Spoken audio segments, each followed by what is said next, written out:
Hello, everybody. I'm Amanda, and this is Nikki. We are here for another Soul Sisters session for you today, and we have awesome lighting, so just enjoy that for a second. We were feeling ourselves today. Yeah. Okay. It is Friday. We have to note it. It's Friday. So. It's Friday. Yeah. Full moon's coming, which means I've gotten not enough sleep. Yeah. So Same. I don't know how I'm even functioning right now. Woohoo! Yeah. But we look great. Yeah. So. Okay. So today's topic, we want to talk about codependency, independency, if that's a word. I think I made it up. Is it a word? I don't know. It might be a word. And Independency. If there's codependency, there should be independency. I agree. And interdependency. It's a new word now, so. Yeah, we made a word. I'll have to look it up later. So, we're going to talk about this. Nikki and I always talk about how our journeys personally are kind of opposite when it comes to this topic. So, the goal, if there's a goal, is to arrive at interdependency in relationship. That's romantic, but also just in general. Right. Every kind of relationship you hope is interdependent. Yep. But we've kind of come at arriving at that place, if we've arrived. You know, there's always lots to learn. But we've come at it from different angles, so we're going to talk about that a little bit today. Yeah. So where do you want to start? Well, I think we should start with your history with being independent and moving towards interdependency. Okay. I think that would work. Sure. Well. Mm-hmm. So I tend to be a pretty independent type person, and I think that comes from, you know, growing up, without going too far into my story, I feel like I kind of grew up a little bit too soon, and as a result, I kind of got the messaging that, you know, no one was going to catch me if I fell. So I better learn to rely on myself, which isn't necessarily a bad message, but if taken too far, it can be a little bit isolating.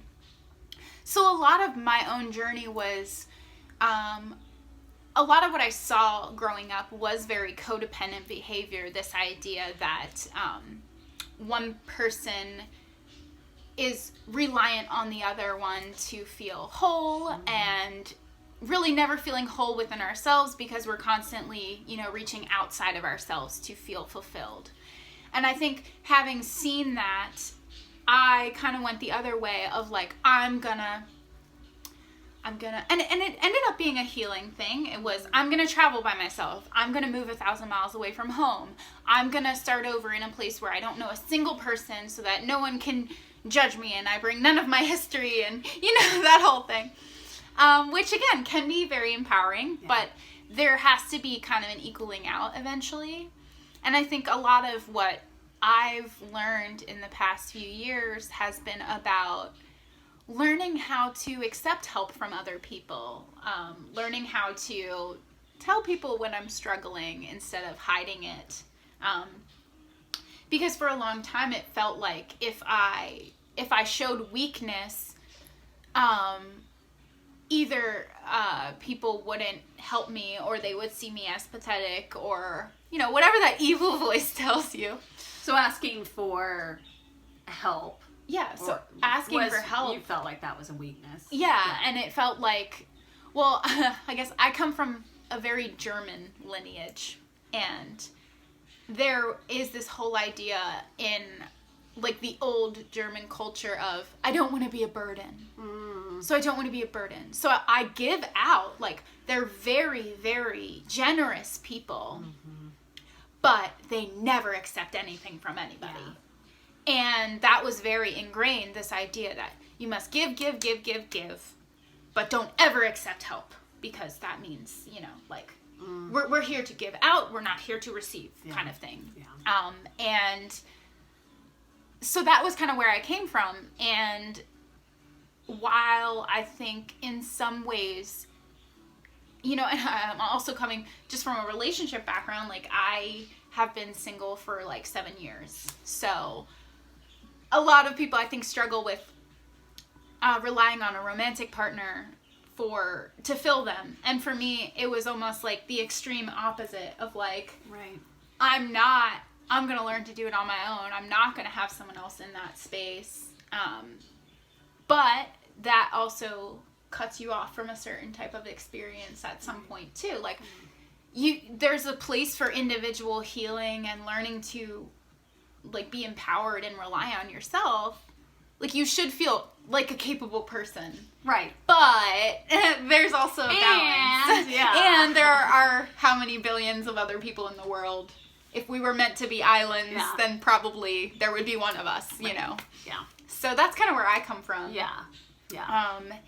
And do you want to talk about your... Yeah. So I'm coming at it like you said, from the way other end of the spectrum, although still very codependent. You know, my models were very codependent, but I'm the oldest of 6. You know, we were homeschooled. My mom stayed at home. You know, my dad worked. And I did not know a life not caretaking or being parentified. All of my relationships were constantly in my zone. You know, I never had privacy. I didn't have any concept of who I was as an individual.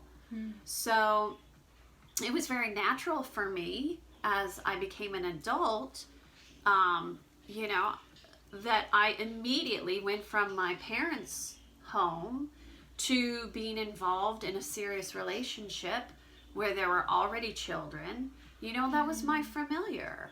And I literally have, and this is crazy, I mean, you've lived 7 years on your own. I've literally never lived on my own.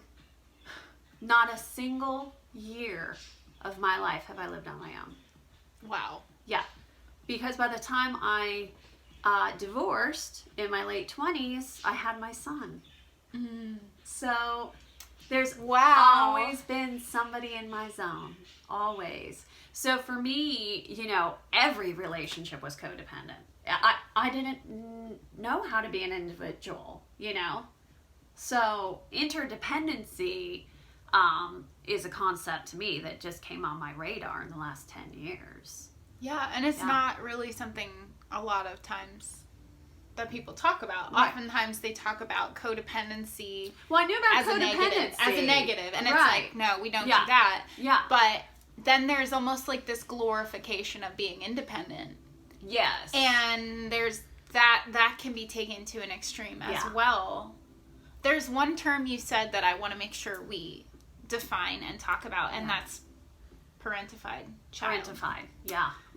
Because we were both even though we are on opposite ends of the spectrum, we were both parentified children, and I think that's where the split happens. You either go to this like complete codependency, or you go to the other extreme, and you're like, oh, I'm never, you know, like I can't rely on anyone. I'm not relying on anyone. Yeah. Yeah. Totally. So parentified child. When I discovered that this term exists in psychology, it changed was it my like world. an aha moment? I was like, this is bricks me. come like, oh my I feel so validated. Yes, same.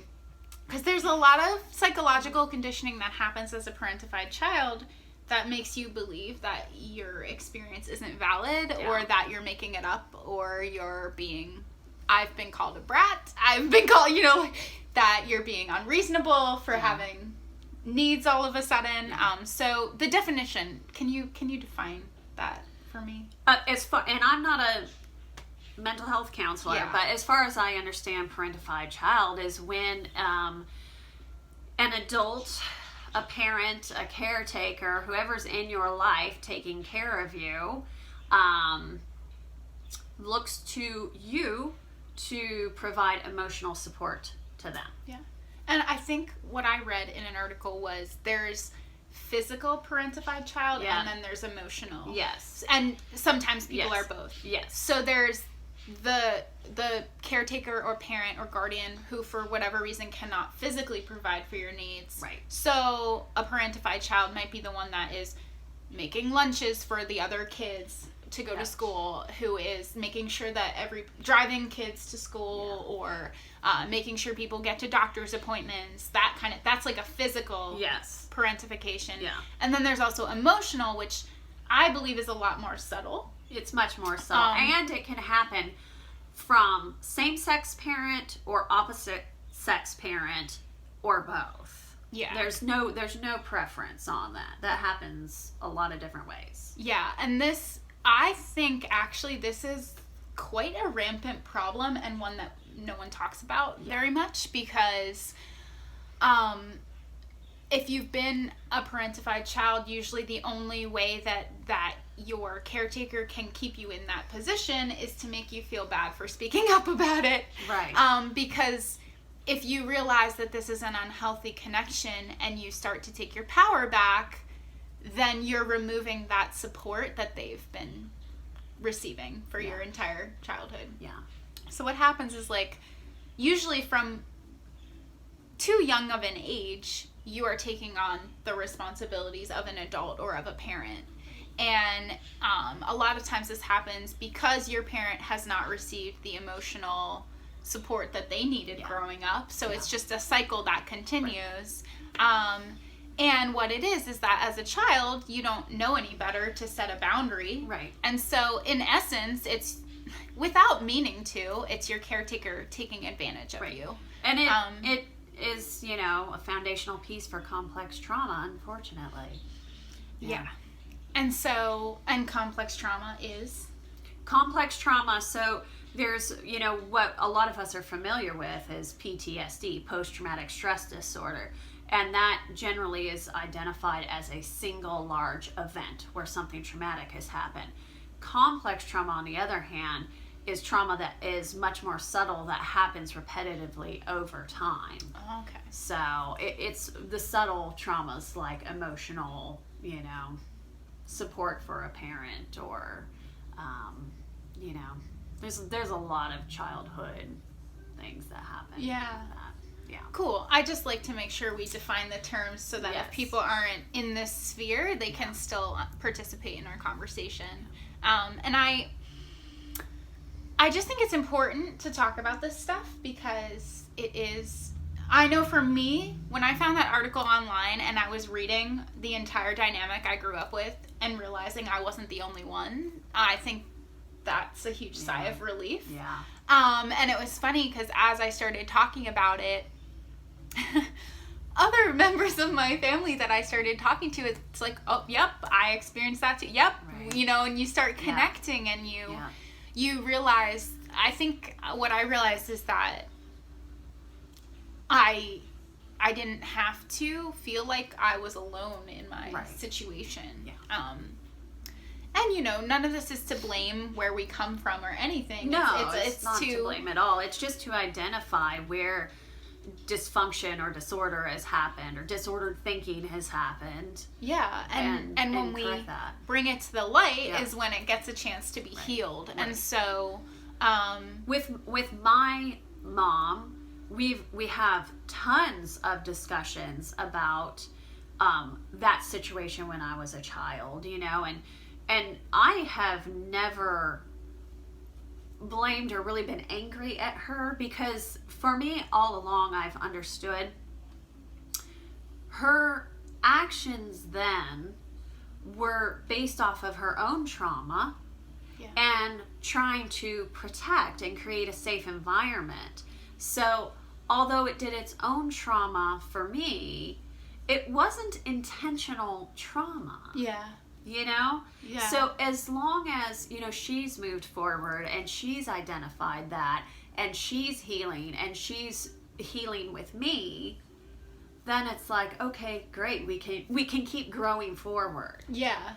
I think that's what's important though, is to be able to be transparent and honest and have everybody's experience validated. Yes. Because I think that's the key piece is, at least for me, it was that as a parentified child, my experience was constantly invalidated. Right. Like, I was told that what I was experiencing or what I was trying to bring up either didn't happen that way, I was being a jerk, again, like, it's not to place blame or to say that, you know, people react from where they're at and what they're able to handle. Right. So I'm not trying to be cruel or anything, but I think it's really important to say, like, taking responsibility for it's not to say we can't change the past, but taking responsibility for it certainly can shift things. Right. And I think that is a piece that when you don't know a lot about, like, human psychology and some of this terminology, it can be hard to understand how to help yourself and your relationships and other things heal. Anyway. Yeah. I think that was a bit of a tangent, but yeah. I think it's important to talk about. Absolutely. Because I do think this relationship between codependency and independency and interdependency, I think a lot of times our unhealthy childhood bonding is what causes some of the issues around that. Well, I mean, it totally sets the stage for our adult relationships, and until that gets healed, that continues to manifest in adult relationships all over the place, you know. And I work with so many clients, you know, in coaching, where they're like, I don't understand why this particular dynamic keeps happening. It could be in-laws, it could be family members, it could be friends, you know, it could be neighbors, and it's this familiarity of that frequency, that vibration, that interaction keeps happening, you know. And until you go in and heal that, that's going to stay familiar, or you're normal. Yeah. And it's funny because we say we don't want to be like our parents or whatever we say, and then we keep creating the same scenario. Yes. Yeah. And I think part of that discussion is wound mates versus soulmates. Yeah. A wound mate is somebody who you feel a big resonance or chemistry with because they're attaching on to that frequency of the trauma you've experienced in the past. Yeah. So you keep recreating this negative dynamic. And then soulmates, and this all applies to friendships, romantic relationships, familial connections. This isn't a purely romantic discussion. Soulmate is somebody who helps you heal that thing. Right. So it could be that they bring it all up to start. Right. Because sometimes wound mates and soulmates look the same. Well, and I love that thing you just shared from Jeff Brown. Wound mates can absolutely become soulmates. Yes. You know? Or, you know, you can look at wound mates as they are soulmates, but whether you're going to actually choose to show up and move into that higher alignment of soulmates is up to the free will of the individuals involved. That's cool. Yeah, and because it can be it can be scarier to move into joy. Yes. We talk about this. We were just talking about this. Like, sometimes actually not having that junk or not having that pain all the time, we start to mistrust it because we're so used to being disappointed or wounded by the people in our life. Yeah. So there's that codependent attachment that's like perpetuating our old trauma patterns. And then there's like independent, which is like, I'm just going to detach from everybody because then no one can hurt me. Right. So that's a wall too. So, yeah. That's a block. They're each their own block. That's also a block. Yes. So how do you move into interdependency? I think it starts with learning how to trust yourself. Well, I was going to say, I mean, really, I think it starts with that inner work of being able to hold space for yourself and be transparent with yourself and go, okay, whatever information comes up, that's okay. Yeah. That's okay. Like, I'm okay. I mean, so many people that I work with are just beating the holy crap out of themselves. You know? Yeah. Yeah. And it's sad because it is conditioning. You know, these are things they've heard, and adult models that they've had their whole lives who they weren't allowed to be okay with being themselves. Yeah. You know, this is a sad, huge problem. Yeah.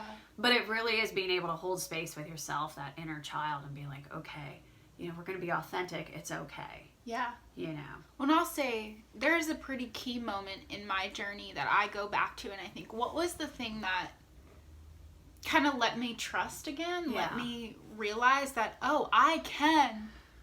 Relying on others doesn't mean giving up my power to them. Right. It means having the strength to say, I'm not okay and I need your help. Yeah. Which actually is strength, not weakness. Right. And there was a very clear moment in college where I was just at the end of my rope. I was in a connection, I'm not going to say relationship because it never became that, but a connection with somebody who really could not show up for me the way that I needed him to. At the time, I didn't realize that. But it was just bringing up all these feelings of inadequacy, of no one's ever going to love me, no one's ever going to show up for me the way I need. And I finally was so at the end of my rope with it that I was sitting in my car talking with my friend, and I just was completely hysterical and was just like, no one is ever going to love me. Like that rock bottom, I don't even have dignity anymore. I'm losing my shit. And all he did was just put his arms around me and say that he was there.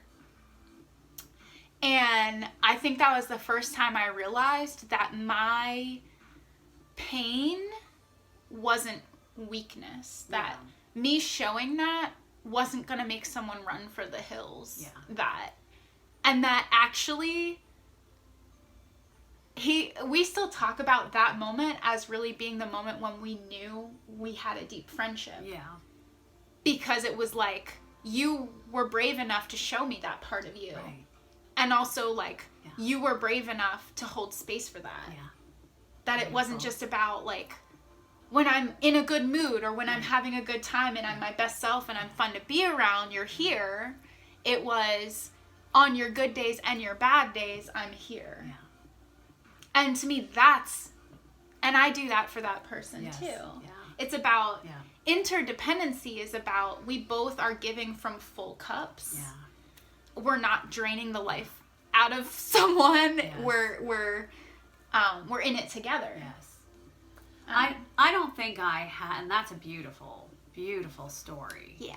I don't think I had a defining aha moment.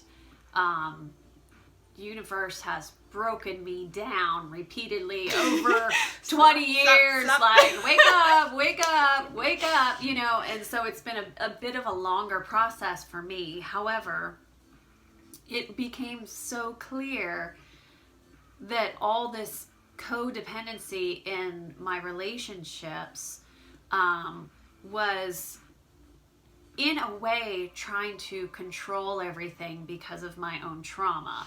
And as I started addressing my trauma, I could release control of aspects around me and people around me. And each time I was able to release a new piece, I was experiencing more fluidity in the relationship, you know, more trust in the relationship. And that sort of expanded to both me and my partner. And it was a much more subtle experience, but it's been really, really invaluable because I can be totally me now. Yeah. I can be totally me, and I don't feel shame. I don't feel like I have to control anything.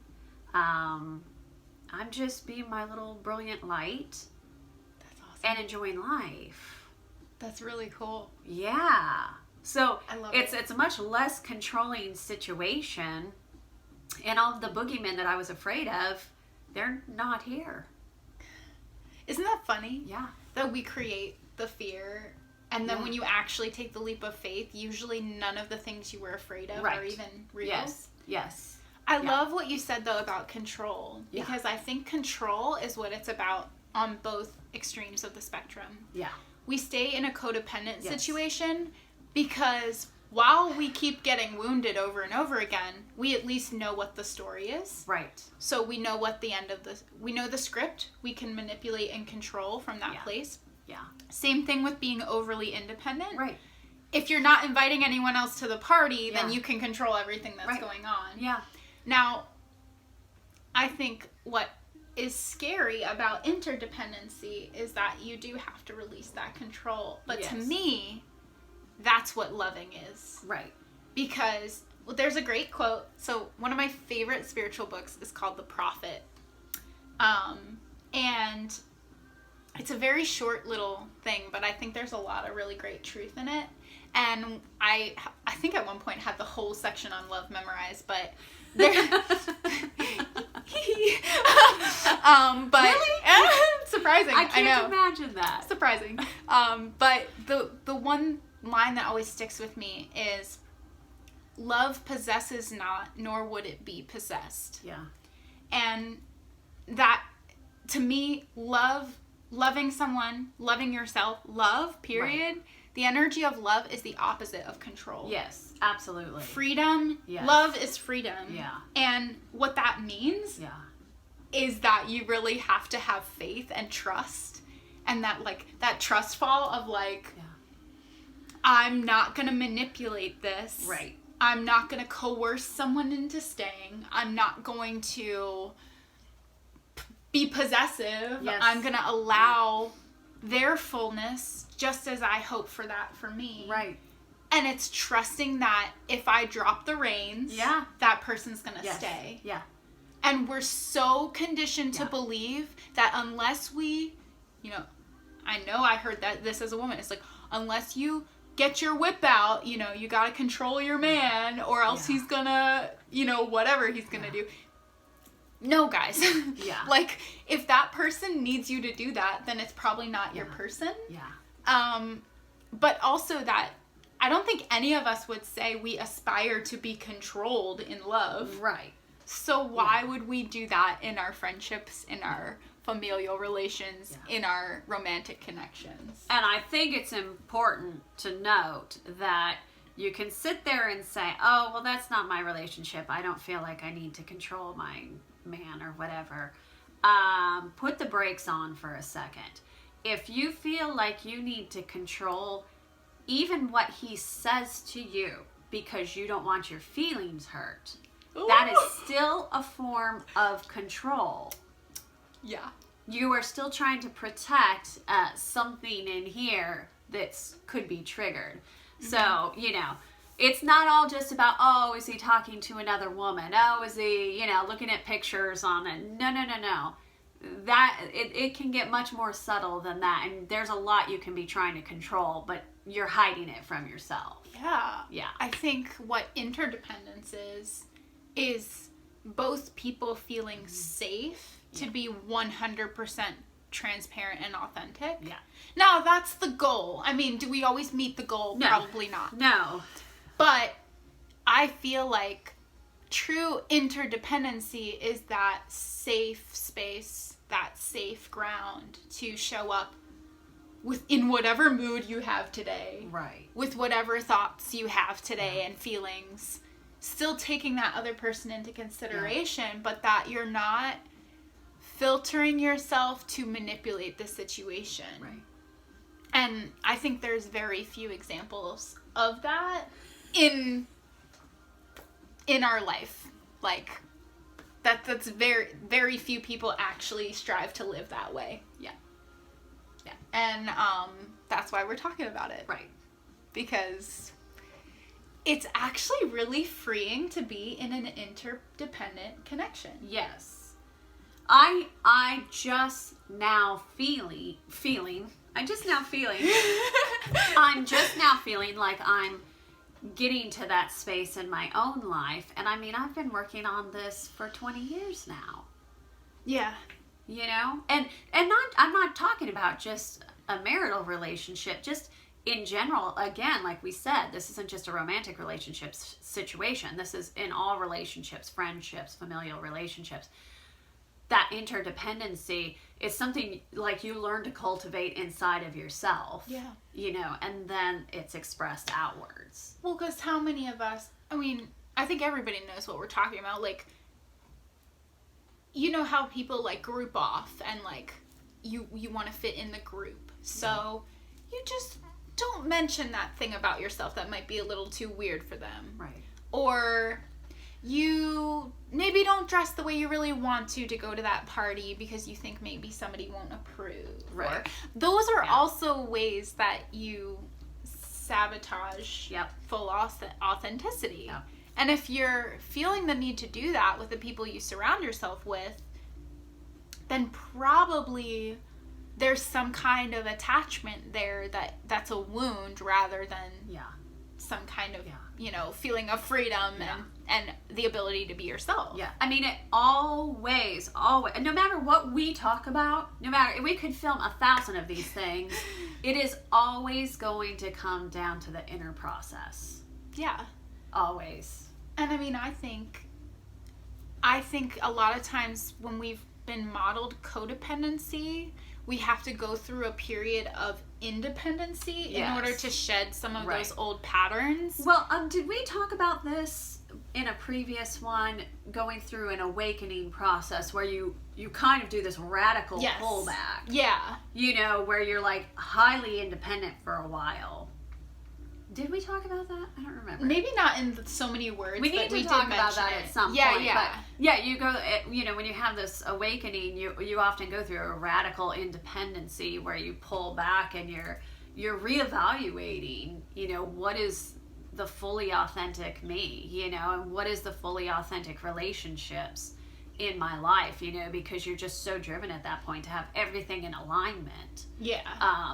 And that transitional phase, or that they call it the integration phase, really could be also called the interdependent phase, where you're learning to blend everything together. Yeah, and I think that's actually a really exciting place to be. It is. Because you start to realize how all areas of your life kind of feed itself. Yeah. At least that's starting. Yeah. Starting to be my experience, which is cool. You start to realize the more energized you are from your relationships, that carries over into your work, that carries over into your creativity, how you feel about yourself, how you interact with strangers. Like, it kind of spreads out when you realize I'm free to show up as myself. I'm not overly reliant on others, but I'm also not isolating myself either. Right. Yeah. So that's really cool. Yeah, you're enjoying the richness of those connections. Yeah. Mm-hmm. Cool. Yay. I feel like that's pretty much. Do you have anything else you want to talk about? Great. Yeah, I think we covered that really well. Yeah. Let us know what your opinion is. We'd love to hear your comments. If you have any ideas of something you'd like our opinion on, that'd be cool. We'd like to discuss what you want to hear from us. Do that like, comment, and subscribe thing. Also, Nikki has her own channel now, so if you want to check out more about her work, I will have her channel in my subscriptions and favorites and stuff. You'll be able to find her. Yeah, I can link her too. I have no idea how to share my. I'll do all the things. But yeah, she's doing some really great work with body work and energy work, and she has great things to say about what it is like to be a solo business boss babe that she is. So thank you. Yeah. So thanks for listening to what we have to say, and until next time, we hope you have a great day. Bye.